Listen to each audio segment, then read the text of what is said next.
Hello there, my name's Brandon and I make pictures out of tiny squares. And every year I draw a new sprite of Luke Skywalker as an ongoing pixel art tradition. And it's become something that I do kind of at the end of the year as a way to cap off the whole year.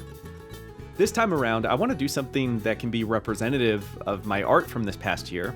And when I'm thinking back, one project that sticks out to me was this video that I'd done about the Pokemon Gen 1 trainer sprites.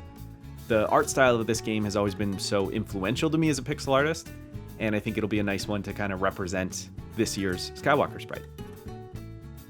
Now, in that video, we looked at the ingredients for composing this style, and one of the first things to consider is the choice of an interesting pose for the character, and maybe even a pose that can make good use of like filling out the canvas dimensions here, this kind of square 56 by 56 canvas. So I made a few rough sketches just to imagine what kind of pose, what kind of presence we might want for Luke in this format. And ultimately I found this sort of lightsaber lunge pose that was feeling really dynamic. So my plan here is to adapt this sketch into line work for the sprites, but we can see a problem immediately starting to take shape here. And it's the fact that the proportions of the sketch don't really match the kind that we see on the other sprites from this game. Luke is feeling a little bit too small or slim, kind of zoomed out in a sense.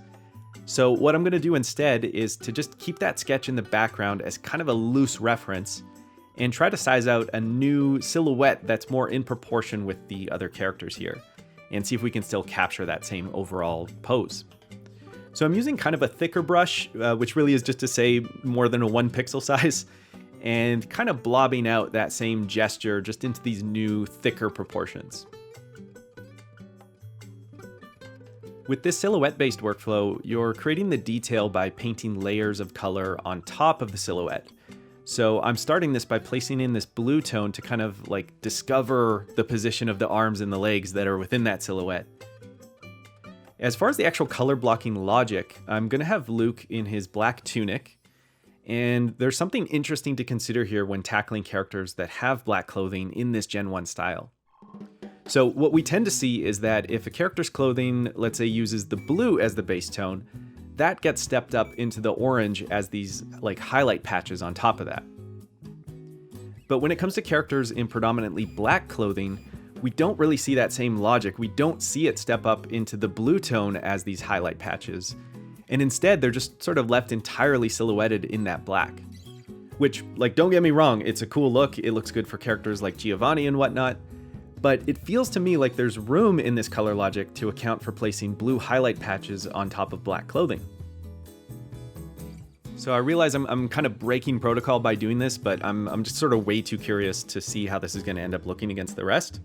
And it also feels like this kind of experimentation is sort of right to do when I'm just, freestyling another Skywalker sprite. So I'm going to try this out.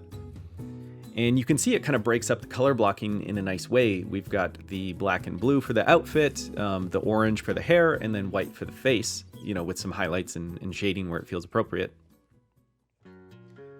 Stylistically, it felt like there needed to be a lot of exaggeration in the features here too, like for things to have that sort of anime feel to them.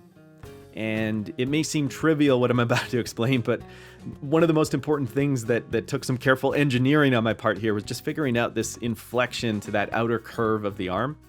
Like, I guess it's just sort of that suggestion of the muscle, the elbow, the wristband, all that kind of stuff that's affecting like how cool and exaggerated that pose feels.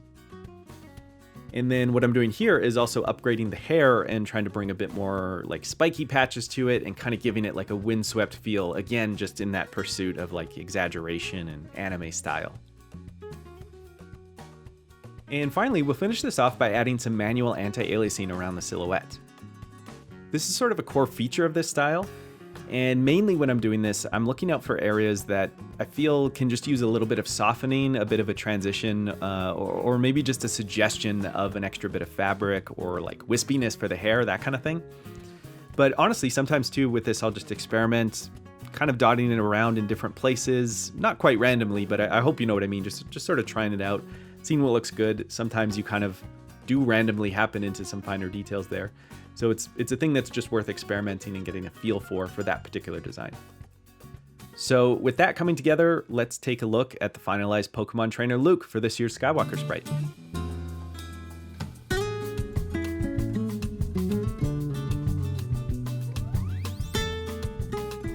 Okay, so the last edition, of course, were these Pokeballs, just to remind you that he is supposed to be some kind of Pokemon Jedi in this style. I made an alternate version here as well that has this like swoosh effect on the lightsaber. You know, logically, I'm not sure it makes perfect sense with how it pairs up with the swing direction, but compositionally, I kind of liked that there were these two different curves coming around. So I think I'm going to go with that one. Let me know if you have a preference between these two. And here he is with some sprites from the game, where I think he fits in well enough from a rendering standpoint. Obviously, him being a Jedi and threatening a child with a lightsaber is kind of out of place. That's more of an Anakin thing. But moving on, here he is with his fellow brothers in squares, where we've now got 11 total. The obsession is on full display, and I kind of love it. So thanks for joining me once again for another year of this, and we'll close out with some CRT time. So thank you for watching, and take care and keep it square, and see you next year.